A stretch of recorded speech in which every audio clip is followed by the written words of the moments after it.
Study IQ pieces, आपका selection हमारा mission. Welcome to study IQ। My name is Rudra Gautam.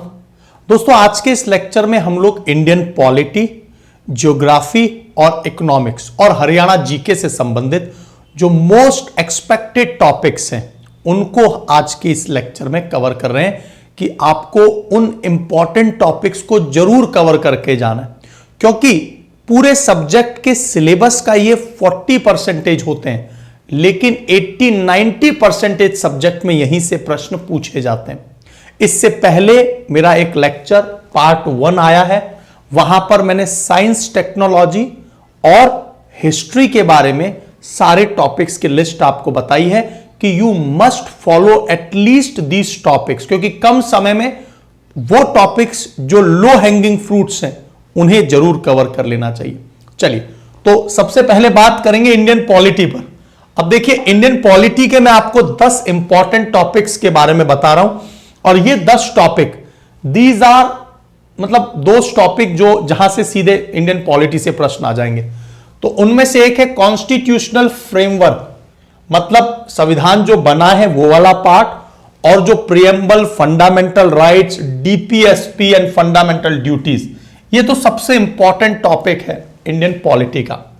उसके बाद पंचायती राज और लोकल सेल्फ गवर्नमेंट। आपने हमेशा देखा होगा जो 73rd और 74th अमेंडमेंट हुआ, जिसमें लोकल सेल्फ गवर्नमेंट की बात की गई है, यहां से प्रश्न जरूर आता है। और हरियाणा पंचायत राज एक्ट, हरियाणा से रिलेटेड ये वाला एक्ट आपको 1994, ये हाईली इंपॉर्टेंट है।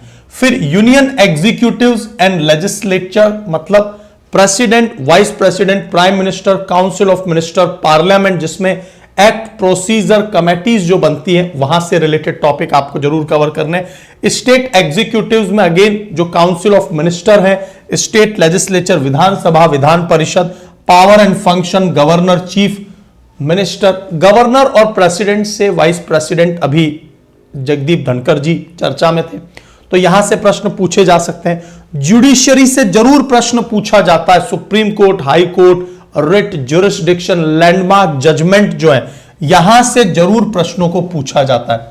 फिर बात आती है जो भारत का संघीय ढांचा है, फेडरलिज्म, सेंटर स्टेट रिलेशन से रिलेटेड टॉपिक्स आपसे पूछे जाते हैं, और यहां पर constitutional and non constitutional body पर हमेशा आप देखेंगे, चाहे यूपीएससी हो, एचपीएससी हो, election commission, finance commission, controller and auditor general, NITI Aayog और नेशनल ह्यूमन राइट कमीशन, यहां से प्रश्न जरूर देखने को मिलते हैं। तो ये वो कमीशंस हैं, कैग और फाइनेंस कमीशन। फिर इमरजेंसी प्रोविजन, जिसमें आर्टिकल इमरजेंसी में आपको पता होगा 352 से 360, मतलब ये फाइनेंस इमरजेंसी है ना, वित्तीय आपातकाल, और प्रेसिडेंशियल इमरजेंसी जो प्रेसिडेंट लगाता है, और 352 ये कॉन्स्टिट्यूशनल अमेंडमेंट एक्ट जरूर आप पढ़ लेना। सिटीजनशिप एंड इलेक्शन लॉ से रिलेटेड प्रश्न पूछे जाते हैं। जो आरपीए है, पीपल्स ऑफ द है ना, representation of people's act, RPA नाम से जाना जाता है, आरपीए है ना, 1951।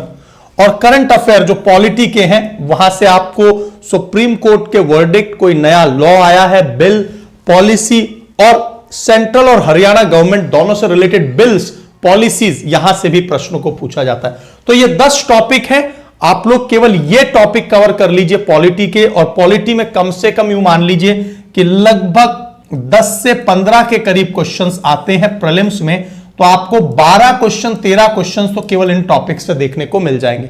तो ये टॉपिक्स बिल्कुल भी मत छोड़िएगा। और उसके बाद में बात करेंगे हम लोग ज्योग्राफी की। तो हाई प्रायोरिटी पर इंडियन ज्योग्राफी सबसे ज्यादा हाई प्रायोरिटी पर रहती है, इसीलिए मैंने मेंशन कर दिया है। और फिजिकल फीचर्स, जो हमारा हिमालयन रेंज है, नॉर्दर्न प्लेन्स, पेनिनसुलर प्लेट्यू, जो फिजियोग्राफिक डिवीजन है, यहां से प्रश्न आएगा। ड्रेनेज सिस्टम, जो रिवर सिस्टम्स हैं, रिवर से जरूर प्रश्न आते हैं।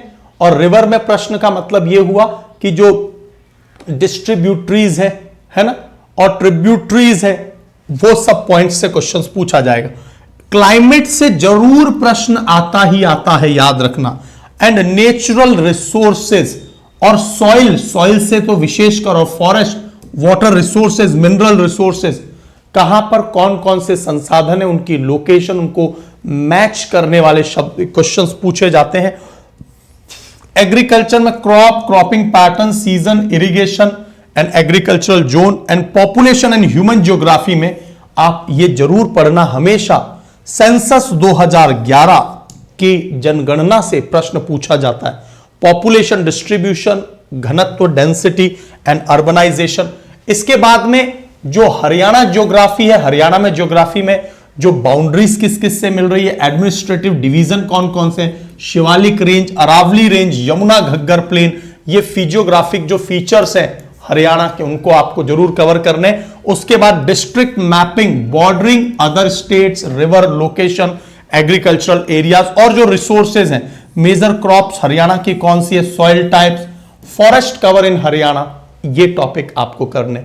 फिर बात आती है वर्ल्ड एंड फिजिकल ज्योग्राफी। तो देखो प्रीलिम्स में फिजिकल ज्योग्राफी से भी प्रश्न आते हैं और वर्ल्ड ज्योग्राफी में मैपिंग बेस्ड क्वेश्चन पूछे जाते हैं। तो जियोमॉर्फोलॉजी बेसिक्स जो है ना, जिसमें अर्थक्वेक, वॉल्केनो, क्लाइमेट, कोपेन, वो जो क्लासिफिकेशन है ना कि हमने जलवायु, क्लाइमेट के आधार पर अलग अलग डिस्ट्रीब्यूशन किया हुआ है कि ये रीजन कौन से हैं, तो वो सेक्शन आपको जरूर करने। रिसोर्सेज एंड लोकेशंस, ये जो मेजर इंडस्ट्रियल रीजन्स वर्ल्ड में, mineral distribution, important world mountain ranges and river, this question you must focus on, आपको जरूर फोकस करना है। फिर जैव विविधता, क्योंकि एनवायरमेंट का कुछ हिस्सा, बहुत ही कम क्वेश्चन पूछे जाते हैं एनवायरमेंट से, तो बायोडायवर्सिटी, इकोसिस्टम, एनवायरमेंटल डिग्रेडेशन जो हुआ है, यहां से प्रश्न जरूर कवर करेंगे। और क्लाइमेट चेंज इंटरनेशनल जो समिट हुए, जैसे कॉन्फ्रेंस ऑफ पार्टीज 30 हुआ है बेलेम में, तो वहां से प्रश्न आपको जरूर देखने को मिलेगा। कॉन्फ्रेंस ऑफ पार्टीज 30 बेलेम ब्राजील में हुआ है। Environmental law and national parks, ये नेशनल पार्क, उनकी लोकेशन मैपिंग में मैच करना होगा आपको स्टेट से या लोकेशन से, तो वहां से प्रश्न पूछे जाते हैं। तो इसलिए आपके लिए ना ज्योग्राफी के लिए 6 to 12 की एनसीईआरटीज बहुत अच्छी रहेंगी। 11th 12th की एनसीईआरटीज को बहुत अच्छे से कवर कर लेना। Practice physical and political maps of India and Haryana, और पिछले साल के एचपीएससी के पेपर्स को जरूर एनालाइज करना। एनवायरमेंटल जो रिपोर्ट्स हैं, ज्योग्राफिकल डिस्कवरीज, और इसके अलावा कोई नई प्रजाति खोजी गई है ना, जो न्यूज में रही है, बहुत चर्चा में रही है लोकेशन, जैसे इजराइल से रिलेटेड गोलन हाइट, सिनाई पेनिनसुला, यूक्रेन से रिलेटेड कोई लोकेशन है ना, कम चटका पेनिनसुला, इस तरह की चीजें, लोकेशन, वो भी आपके लिए उतना ही इंपॉर्टेंट है। फिर बात करेंगे हम लोग कोर इंडियन इकोनॉमिक टॉपिक्स, जहां पर हम लोग इकोनॉमिक्स के बारे में सबसे ज्यादा प्रश्न, अभी बजट आया है हरियाणा का और इंडिया का, बजट और इकोनॉमिक सर्वे, उस पर तो फोकस करना ही है। तो यहां पर बजट एंड इकोनॉमिक सर्वे, ये पहली प्रायोरिटी रहेगी, क्वेश्चन यहां से पूछे जाते हैं। Banking and monetary policy, RBI function, inflation management, repo rate, reverse repo rate, मतलब बैंकिंग का जो पूरा पार्ट है ना, MSF, marginal standing facility MSF है ना, सीआरआर, एसएलआर और एनपीए, नॉन परफॉर्मिंग एसेट्स जो 91 डेज वाला, और फिर है ना 182 days. So economic planning and reform, जो भारत की इकोनॉमिक हिस्ट्री रही है और रिफॉर्म्स रहे हैं, 5 ईयर प्लान पहले थे, अब जो नीति आयोग है, दोनों में क्या अंतर है। इसके अलावा लिबरलाइजेशन, प्राइवेटाइजेशन, ग्लोबलाइजेशन, जो भारत का सबसे बड़ा इकोनॉमिक सुधार था, उसके बाद जो जीएसटी आया, तो वो सेकंड सबसे बड़ा सुधार है इकोनॉमी में, वो जीएसटी भी पढ़ना है। टैक्स स्ट्रक्चर में जीएसटी आ गया, देख लीजिए। गवर्नमेंट एक्सपेंडिचर, फिस्कल डेफिसिट, जो वित्तीय घाटा है ना, हम लोग जब बजट निकालते हैं तो वित्तीय घाटा क्या होता है, हम खर्चा अधिक करते हैं और हमारे पास टैक्सेस से कलेक्शन कम आता है। इसके अलावा बैलेंस ऑफ पेमेंट, दुनिया भर के देशों से बैलेंस ऑफ पेमेंट, और लार्जेस्ट ट्रेडिंग पार्टनर्स, वहां से प्रश्न जरूर पूछे जाते हैं। तो ये होता है मैक्रो इकोनॉमिक्स का part, GDP, GNP, NNP, NDP, है ना, ये सब मैक्रो इकोनॉमिक्स वाले इंडिकेटर्स। और उसके अलावा एक्सटर्नल सेक्टर, जैसे balance of payment, foreign exchange reserve, forex, FDI, FII और एफपीआई, इनमें अंतर क्या होता है। फिर इंटरनेशनल फाइनेंशियल इंस्टीट्यूशंस जो है, IMF, world bank, world trade organisation, उनके रोल से रिलेटेड प्रश्न पूछे जाते हैं। और उसके अलावा इकोनॉमिक्स में ना एग्रीकल्चर वाला भी पार्ट है, जो मिनिमम सपोर्टिंग प्राइस है, crop insurance, agricultural market, agricultural census, जनगणना, सोशल सेक्टर इनिशिएटिव, गवर्नमेंट ने हेल्थ, एजुकेशन और पॉवर्टी मतलब गरीबी के उत्थान के लिए क्या क्या प्रयास किए हैं, उससे रिलेटेड जो स्कीम्स है, और उसके अलावा हरियाणा का इकोनॉमिक सर्वे और बजट, इस पर फोकस करना होगा। Gross state domestic product, sectoral contribution कितना रहा है, किस किस सेक्टर का कितना कंट्रीब्यूशन रहा है ना, जैसे प्राइमरी, सेकेंडरी और टर्शरी जो सेक्टर होते हैं उनका कितना कंट्रीब्यूशन रहा है, और कितना रुपया आया, कहां पर गया, कहां से आ रहा है। स्टेट की जो स्कीम्स है उन पर जरूर फोकस करना है। And industrial policy, infrastructure, special economic zone, says and industrial development Haryana में कहां कहां हुए, तो हरियाणा से संबंधित बजट, इकोनॉमिक सर्वे, हरियाणा की जो स्कीम्स हैं उनको आपको जरूर कवर करना है। हरियाणा में हिस्ट्री में ऑलरेडी बता चुका हूं, पिछला एक लेक्चर लिया है मैंने, ये सेकंड पार्ट है उसका। हरियाणा का जो आर्ट एंड कल्चर है वहां से जरूर प्रश्न पूछे जाते हैं, ये कोर एरियाज है। और हरियाणा की ज्योग्राफी, हरियाणा के आर्ट एंड कल्चर, मंदिर, टेम्पल्स, लोकेशन से प्रश्न पूछे जाते हैं। तो ये वो प्रश्न है जो हरियाणा से पूछे जाते हैं। तो ये मैंने आपको बता दिया इस लेक्चर में, environment, Haryana GK, polity, geography और इकोनॉमिक्स। पिछले लेक्चर में जो दो इंपॉर्टेंट सब्जेक्ट रहे हैं जहां से सबसे ज्यादा प्रश्न आते हैं, साइंस एंड टेक्नोलॉजी और हिस्ट्री, उनको पिछले लेक्चर में कवर करा। तो ये टॉपिक लिस्ट यदि आप कवर कर लें एटलीस्ट डिटेल में, तो आपके एग्जाम में मोस्ट ऑफ द क्वेश्चंस यहीं से देखने को मिलेंगे, क्योंकि हमें प्राथमिकता बना लेनी चाहिए कि 80-90% एरिया कौन सा है जहां से प्रश्न पूछे जाते हैं। तो वो ये टॉपिक्स हैं। मुझे उम्मीद है आपको ये लेक्चर समझ में आया होगा। यदि आपने फर्स्ट लेक्चर नहीं देखा तो देख लीजिएगा।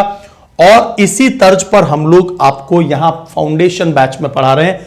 आप लोग ये कूपन कोड लगा सकते हैं, दैट इज RG लाइव। ये कूपन कोड आप याद रखेंगे, ये मैक्सिमम आपको डिस्काउंट मिल जाएगा RG लाइव कूपन कोड से।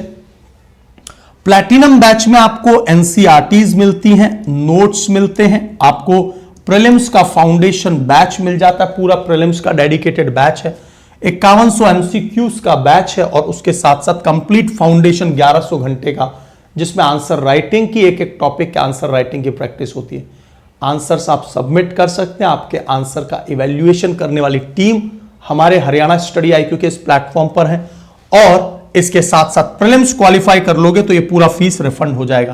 प्लैटिनम बैच 4 साल की वैलिडिटी के साथ है। मैं सजेस्ट करूंगा आप प्लैटिनम बैच लेना, क्योंकि इसी में आपको सबसे ज्यादा बेनिफिट है। तो आप लोग इन बैच के साथ जुड़कर जो हमारे 2B पॉइंट टॉपिक्स मैंने आपको बताए हैं, उन टॉपिक्स की पूरी सीरीज को देख सकते हैं। ये पूरी टॉपिक्स की जो लिस्ट है, ये आप लोग हमारे इन लेक्चर्स में, वीडियोस में इन टॉपिक के लिस्ट को आपको देखने को मिलेगा।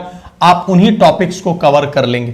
तो जैसे ही आप लोग स्टडी IQ पर गए, ये रहे स्टडी IQ पर, जैसे ही आप लोग गए स्टडी IQ पर आपने क्लिक किया, आपने देखा कि ये स्टेट PCS का बैचेस, ये यहां पर हरियाणा के बैचेस। हरियाणा में आपको ये प्रीलिम्स का बैच हमारे इस आरंभ बैच के साथ में मिल जाएगा। तो और ये जो 4-5 हजार का बैच है, इसके अलावा आपको यहां पर पूरा इंफॉर्मेशन दी गई है, books, NCERTs, recorded classes, 5100 MCQs का, prelims crash course, full length mock test paper भी इसके साथ में है, और 12 full length mock test paper. ये सब ब्रोशर को डाउनलोड कीजिए आप लोग, हमारे बैच के कंप्लीट फीचर्स आपको यहां मिलेंगे, और आपको फैकल्टी, टीचर्स, डेमो वीडियोस यहां मिलेंगे। और ये प्राइस पे मत कर लेना, क्योंकि और प्राइस कम हो जाएगा।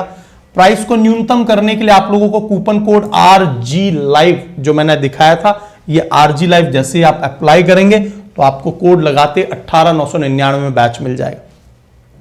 प्लैटिनम बैच में ही ज्यादा बेनिफिट्स है। यदि आपको बैच लेने में कोई दिक्कत होती है, आप ये नंबर है, इस पर बात कर लीजिएगा।